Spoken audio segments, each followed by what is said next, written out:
Nitwa Peace Hilary Tumwesigire, ndi umunyarwandakazi, nkaba ndi umunyamakuru w'umwuga, mfite inzu y'itangazamakuru Family Magazine, publishing inkuru zitandukanye ariko igakora n'ibindi, harimo n'ibingibi byo gutraininga, ubushakashatsi, gukora za policies, hanyuma n'amafilme documentaire n'amafilme screening ndetse na media consultancy. Dufite website dupublishinga inkuru, tukanagira aka YouTube gato kavutse ejo. Ni hariyo twahoranye ariko hari indi vutse ejo. Nizitangazamakuru muri kaminuza, hanyuma nza no gukora masters muri public policy and management. Buri wese agiye kwandika, babiri baraganira, urandika ibya mugenzi wawe nawe yandika ibyawe, ngira ikintu kimwe gusa gishobora gutuma uba vulnerable cyangwa se uhura na online harassment. Uhereye kuri profile yawe, ureke uranalyze ifoto yawe, izina ryawe, information ushyiraho kuri profile, akazi ukora cyangwa se uwo wiyita, hanyuma noneho uvuga ikintu kimwe gusa, urabwira mugenzi wawe niwe uza kubisoma. Ikintu kimwe gusa gishobora gutuma uhura na online harassment. Ese ifoto yawe ishobora gutuma ukorerwa online harassment? Izina ryawe rishobora gutuma ukorerwa online harassment? Cyangwa se andi makuru watanze y'ibyo ukora cyangwa uriwe? Yazoranye kumasiga yuko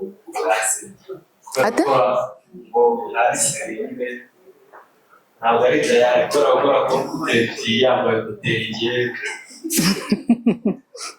aho ngaho S. Williams bakunda kumarashinga kubera content ze ziri gender related. Content ze ziri kuri profile? Okay, sawa. Noneho bakaba bamubwira ngo ese ninde uzamushaka.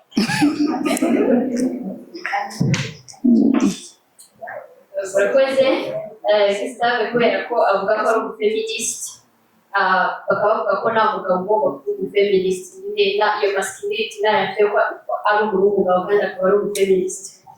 Uyu mwitozo rero ni ukugira ngo tubone ko buri muntu ashobora guhura na online harassment, buri muntu ashobora guhura na TFGBV, Technology Facilitated GBV. GBV kugira ngo bayibabwiyeho. Ninde se watusobanura uzi neza GBV, uyumva neza?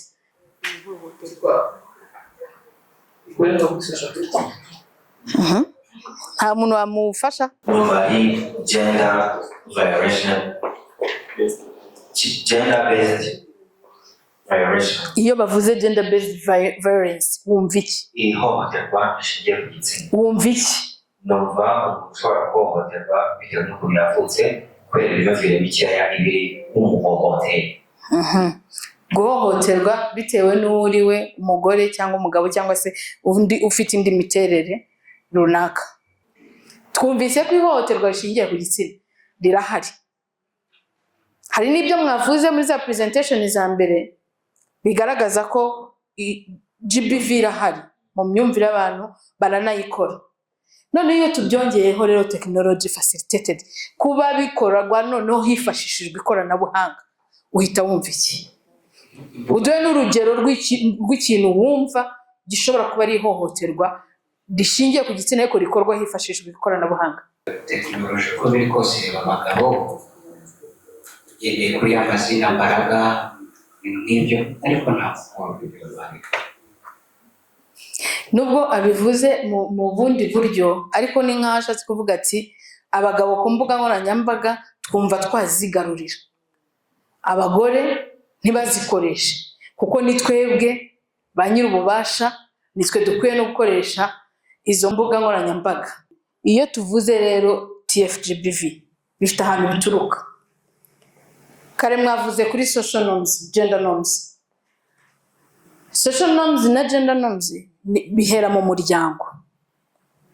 Mu muryango aho usanga umwana w'umuhungu n'umukobwa bakura bagakurana ya myumvire batozwa n'ababyeyi wowe uri umuhungu ukwiye gukora ibi, wowe uri umukobwa ukwiye gukora ibi, uri umukobwa ukwiye kwambara ibi, ukwiye gutekereza gutya, ukwiye kwifata gutya, umuhungu woza amasahani, hosha igenda jya gukora ibi ngibi. Mbese ugasanga ababyeyi muri ya myumvire baragenda babatandukanya.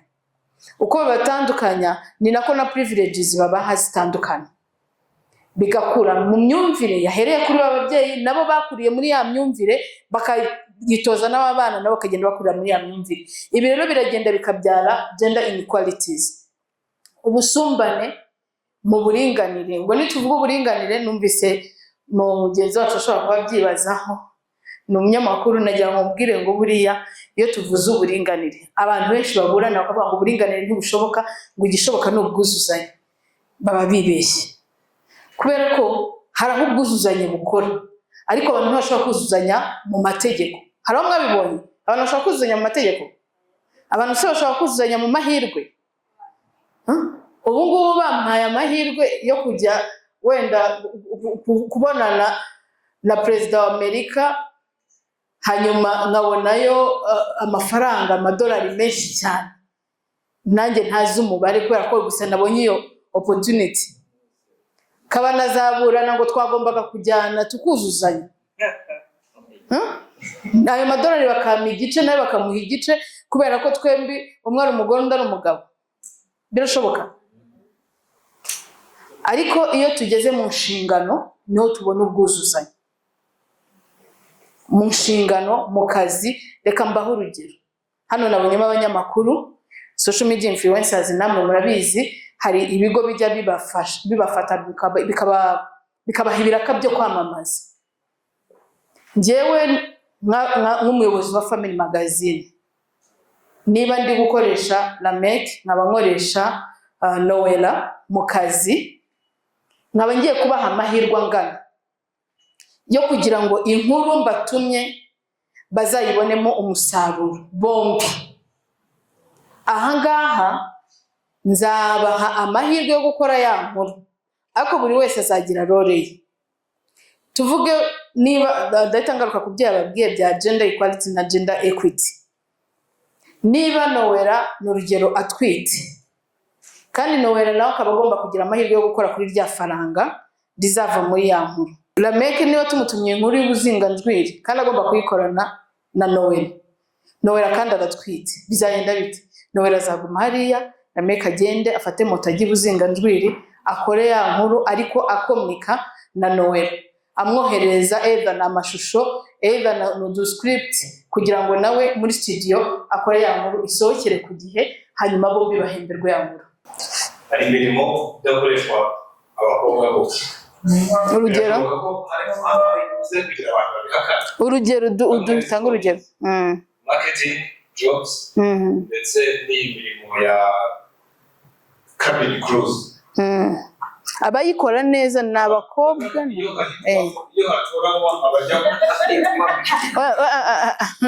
Ikinyarwanda kirakomeye. Abajya muri cabin cruise cyangwa se abajya muri marketing. Ntabwo mukora ibyo bintu, icyo kintu ko ari iyo stigma mu gutoranya uwakoze mubikora biki? Mwebwe muri kutwigisha kugira ngo iyo quality iveho. Urakoze cyane. Hari umuntu utekereza ubundi ibi ngibi ni sexism, kuvuga ngo abakobwa, umukobwa uteye neza niwe uri bwamamaze ibi n'ibi, ugaragara neza, ukanamufata atazi. Kuko marketing abantu bajya kuyiga, ntimubize, bajya kuyiga. Uwo mukobwa uramwexpose, kuko ikintu nawe ari bujyane ntabwo ari skills, ahubwo arajyana cya kimero, araba exposed, ariho hita haza ya sexual harassment. Sibyo biri bubyari ihohoterwa ari bukorerwa, ariko most of the time ntabwo babimenya. Kubera iki? Kubera amafaranga. Reka mbaho urugero. Airtel yigeze gushyiraho ama billboards ahantu hose mu mujyi wa Kigali, ariho ba Miss babiri, Miss Colombe na Miss Ndel, ndi ndamwibagiwe, Aurora. Harimo King James hagati yabo Miss. Noneho Miss umwe yasomaga King James hano, undi mu Miss arimo asoma hano. King James yakanuye amaso ari very excited, yishimye kabisa ko abamisi barimo kumusoma. Hanyuma kuri icyo cyapa hari handitseho ngo ongezwa kabiri. Ayo ni amayinite, nijoro ni ubuntu.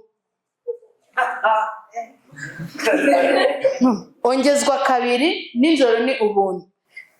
Ibyemezo bihita bifatwa, Airtel bahita bayitegeka gukuraho ibyo byapa hose bitabivaho.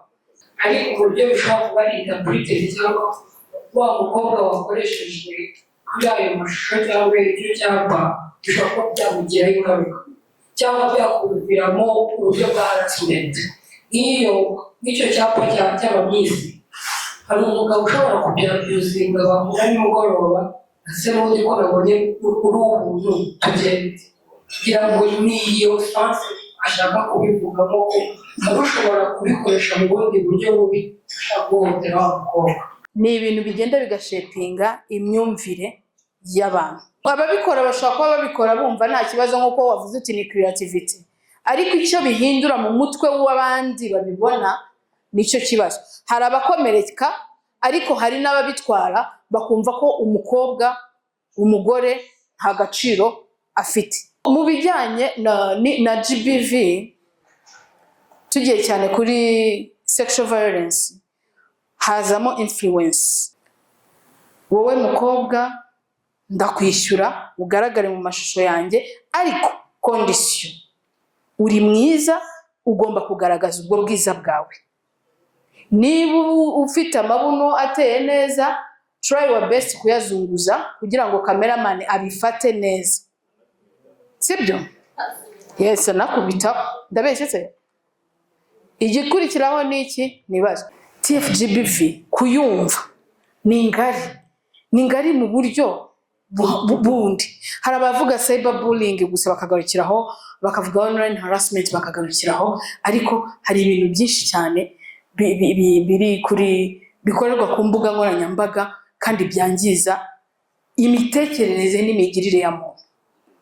Online harassment, aho dukoresha imbuga nkoranyambaga cyangwa se social media zitandukanye, social media platforms zitandukanye, haba kuri WhatsApp, umuntu ashobora kukwandikira message akaguharasinga, cyangwa muri email, yaba kuri status ya WhatsApp, cyangwa se muri group ya WhatsApp, kuri Twitter, n'ahandi hose ashobora kuza. Iyo rero online harassment tuyivuzeho, ariko ikorwa nayo mu buryo bwinshi nyine, ariko umuntu aba yibasira undi, yibasira kumuca intege, kumutesha agaciro. Hakaza cyber stalking. Hari abo bantu agukurikirana umunsi ku munsi, abukirana ibyo wandika, abukirana aho ugenda, abukirana aho unyura, abukirana abo musangira, abo muvugana, buri kintu cyose. Ubundi akabigira gute? Akabizana hari kuri social media. Ariko yamaze kugutrackinga, kukugendaho, umuntu kugukurikirana, akagukurikirana hanyuma akabikoresha mu rwego rwo kuguharasinga. Ashobora gukoresha email, ashobora gukoresha social media kwandikira, cyangwa se no gukurikira ahantu hose n'abo musangira akabizana. Hari doxing. Ngarutse kuri wowe, doxing gusharinga information zikureba nta burenganzira wabahaye, haba amafoto yawe cyangwa amakuru akwerekeyeho. Byari byakubaho? Amafoto yo mu bwana ya kera, ayo nari yose bayanzanira kuri TV. Hanyuma identity theft. Abantu biba identity z'abandi kuri social media, ku buryo umuntu arindagiza abantu, ariko icyo abagamije most of the time no kugira ngo asebye wa muntu. Umuntu akaba yakwita Peace Hillary, akanashyiraho, urumva ahindura akantu gatoya kuri account gato kugira ngo ya account ikunde, ko ntabwo ishobora gusa n'yanjye 100%. Ariko amazina, profile, ifoto ubona ni yanjye, wajya no kureba ibyo nkora ugasanga ni ibyanjye, ariko ibyo postinga ni ibigamije kunyandagaza, kunsebya. Hari abantu b'iki gihe ngo bashimishwa gukora romance bagaragara bifata amashusho, ariko ingaruka zirimo umutekano wayo ni uwo atayasharinze uwayafashe n'undi yayasharinga. Ubu ushobora kwinjira muri computer yanjye kuri anayisize hariya tukajya muri pause ukaza ugafungura, cyane ko nta na password ngiye mbafitemo, naba nshyizemo nk'ayo mafoto, biroroshye gushyiraho ka external ukayohereza, ubundi ukagenda ukayashyira aho ushaka hose. Nzabitangirira he? Urwango rushingiye ku gitsina. Nk'abantu hari abantu bagira urwango, hari ikintu bita misogyny kiri kuri social media platforms, cyane cyane kuri X. Ikintu cyaraje gikreya bamwe mu bagabo kwanga igitsina gore ku rwego babyeexpressinga kuri Twitter cyangwa se X. Ntabyo mubona?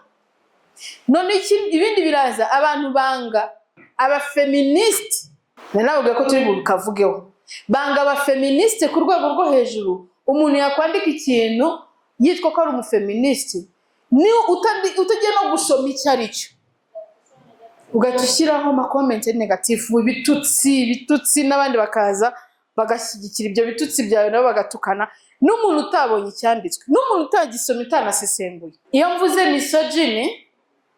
misogyny nayo turayibona nubwo ntayishyize hariya, ariko niyo gender hate speech. Misogyny ni ibyara ari amagambo mabi tubona abantu batuka abagore, by'umwihariko abafeminist. Feminism ifite theories zitandukanye, ndavuga enye. Liberal theory ireba kuri equal rights na legal reforms, uburenganzira bungana hagati y'abagabo n'abagore. Hanyuma kugira ngo ubwo burenganzira bungana hagati y'abagabo n'abagore bugerweho, habaho legal reforms. Kera nigeze kujya mu nteko batangira kuvugurura amategeko, hanyuma njya mu nteko nibwo numvise ko hari itegeko twari tukigenderaho ryo muri za 80 na cyangwa se 70 na ryateganyaga ko umugore kugira ngo ajye mu bucuruzi yagombaga uruhushya rw'umugabo rwanditse, cyangwa se kubona passport cyangwa iki byasabaga uruhushya rw'umugabo rwanditse. Uzi ubu ngubu ushobora kuba nashaka akazi nkajya Rusizi kuhakorera, umugabo ntambuze, ariko icyo gihe ntabwo nabaga mbyemerewe. Murabyumva? Umugabo niba bamwohereje Rusizi, ngiye mfite akazi i Kigali, nagombaga ako kanya bagomba guhita banyemura, kabone naho opportunity yari iri Kigali, nagomba guhita nimuka nkajyana n'umugabo.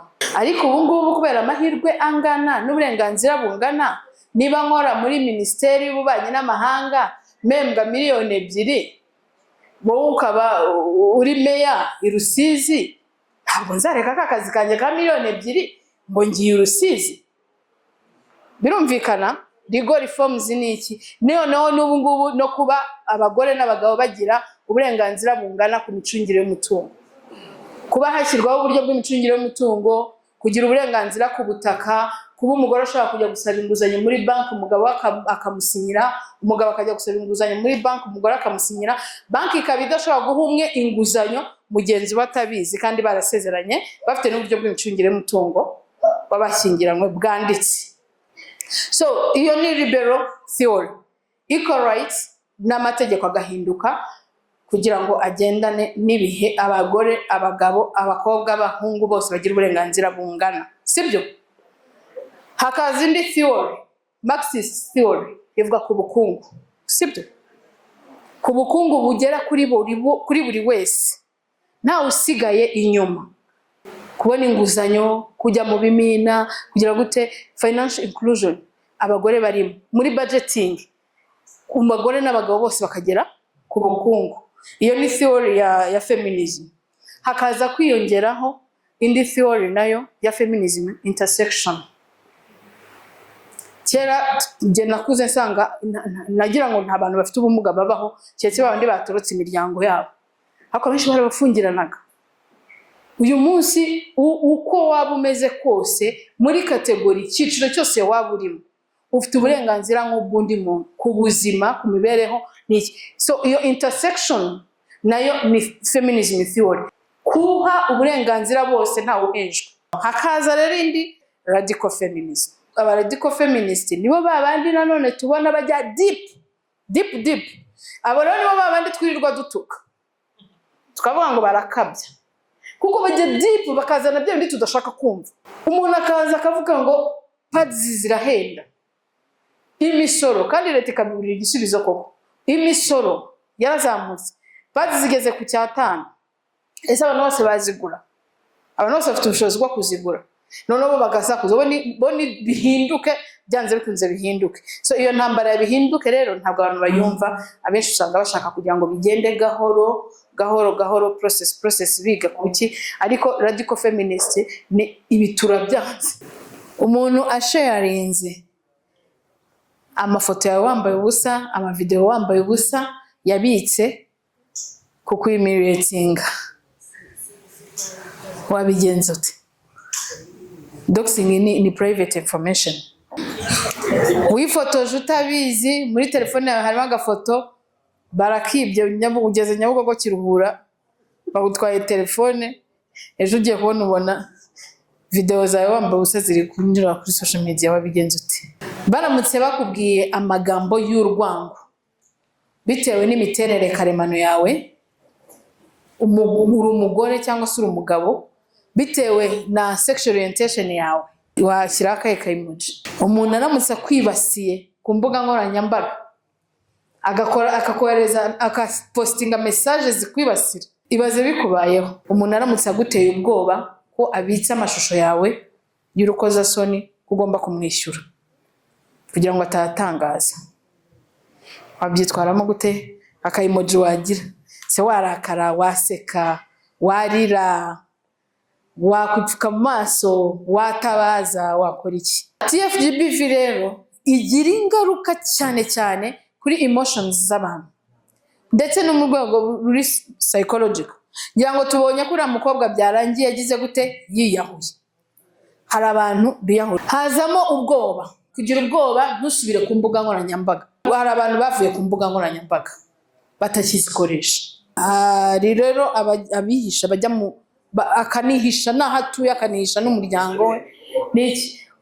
So anxiety psychologically bitera kwiheba, indwara y'agahinda gakabije, depression ni indwara mbi ariyo inageza kuri suicide.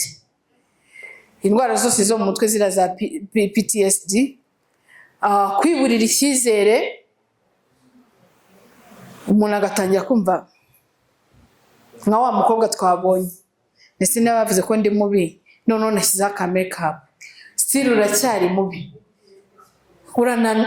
ikanzu wambaye uri munini, nikangone siporo wenda ninza nagataye neza nanimakiye, still bikaba kwa kundetse, ahubwo wapfuye, watugire neza ugapfa. Hari abantu bananirwa gukora mu kazi akanasezera, bikanga neza akagasezeraho cyangwa nagasubireho. Ibiyobyabwenge, abantu bananirwa kujya ku ishuri, umuntu akananirwa gusubira mu bandi. Mental health hari igihe tutayigiraho control. Hari akantu hariya kari hasi aha, it shows that TFGBV doesn't just happen online, it affects the whole life of the survivor. GIZ yatangaje mu mwaka wa 2024 ko 66% by'abagore ku isi yose bakorewe ihohoterwa rishingiye ku gitsina. Harimo za types za forms Annonciate yatubwiye: economic violence, physical violence, sexual violence, psychological violence. Hanyuma ariko tujya twongeraho na child abuse iyo tuvuga kuri violence. Iyo tuvuze sexual violence hazamo izindi, hazamo sexual assault, hazamo sexual harassment na rape na defilement, child abuse. Uyu mwaka nko nabibabwiye insanganyamatsiko ya 16 days of activism. Muri minsi 16 hakorwa ibikorwa bitandukanye byo kurwanya ihohoterwa. Insanganyamatsiko y'uyu mwaka rero ku rwego rw'isi ni digital safety. Nuvuga ngo itangira 25 November ikarangira 10 December. Hanyuma TFGBV kuri social media platforms rero kuri Twitter hari ibyaho. Buriya izi social media platforms zose zigiye zitandukanye uburyo tuzikoresha. Kuri Twitter hari hate speech niho tuyisanga, trolling ya bintu byo kuguprovoka, gushyiraho ama message aguprovoka, threats zihari. Hanyuma hakazaho coordinated harassment of women activists. Abantu bakishyira hamwe. Kuri Instagram rero hazaho sexualized comments. Mujya muzibona? Njye ntabwo nkoresha Instagram cyane. Nta nubwo nyikunda simbizi, sinzi impamvu ntayikoresha. Hakazaho body shaming. Aho umuntu manipulating amafoto n'iki cyangwa kwandikira umuntu muri DM. Tukiri hano kuri Instagram ari naho bakoresha deep fake. Hanyuma kuri Facebook usanga tuhabona ama fake profiles benshi. Aho umuntu yandikira n'umuntu kabuze uwo murimo kwandikirana ko wenda muziranye habe. Niho handi uzasanga ndi inshuti wenda ya Tito kuri Facebook. Najya kubona ngo nayongeye kumusaba inshuti. None se twatandukanye ryari se ko nari mbizi n'undi muntu aba yamwitirira cyangwa se umuzungu cyangwa se umujura agashyiraho amafoto y'abandi bantu agatangira kuguscaminga. Misinformation, hanyuma hazaho impersonation and romance. Tubirwanye gute? Ikintu cya mbere tubera abandi urugero rwiza, sibyo? Lead by example, promote respectful engagement. Niba umuntu yanditse igitekerezo ukaba utacyumva, gicalenjinge ariko unamwubaha. Promote respectful engagement. Niba igitekerezo utacyemeranya n'umuntu, tanga icyawe. Ugitange mu buryo bwubaha cya kindi cyo kuvuga uti ariko buriya ibi wavuze nje mbibona gutya. Facts mfite ni izi ngizi, sibyo? Create safe spaces. Moderate comments and block abusers. Niba ufite nka space cyangwa se ni wowe wenda watangije urwo rugamba, abantu barimo kuza muri comments z'ibyo watangije babusing umuntu urimo gutangaho igitekerezo, why not utababwira uti mwiza muri post yanjye muza kwa abusing abandi, byaba na ngombwa ukabablock. Raise awareness. Utu video mukora kuri TikTok, Tito ni ngombwa gutegereza amafaranga y'abandi? Nawe wabikora izo initiatives kuri Twitter post, abantu bose bagahita bavuga ati wow, hari abantu nzi neza bateye intambwe, harimo n'abari hano kandi sindi bubavuge ariko bateye intambwe. Mukomerezaho ariko munabikomeze n'abandi nutabikoraga bikore, sibyo? Nta mpamvu yo kugira ngo wishimire go posting amafoto yawe banagutuka gusa, ahubwo take your time uvuga uti ariko uyu munsi ndashaka kubyuka nigisha abantu mfite baba followers, kuko bari abantu bagufollowinga baba bafite n'abandi barabo baba following. Kandi iyo turi tweetinze, murabyumva, iyo turi tweetinze n'abandi nabo badukurikira bagenda babibona. Nuvuga ngo ushobora kugera ku bantu benshi cyarimwe mu gihe gitoya n'ubutumwa bwiza kandi buhindura imyumvire. Educating your audience about TFGBV. Hanyuma rero partner with organizations, amplify campaign. Hanyuma empower victims. Mana yanjye. Uzi ngo umuntu aje kuri social media avuze ko yahohotewe. Cye baba we. Amabuye bamutera.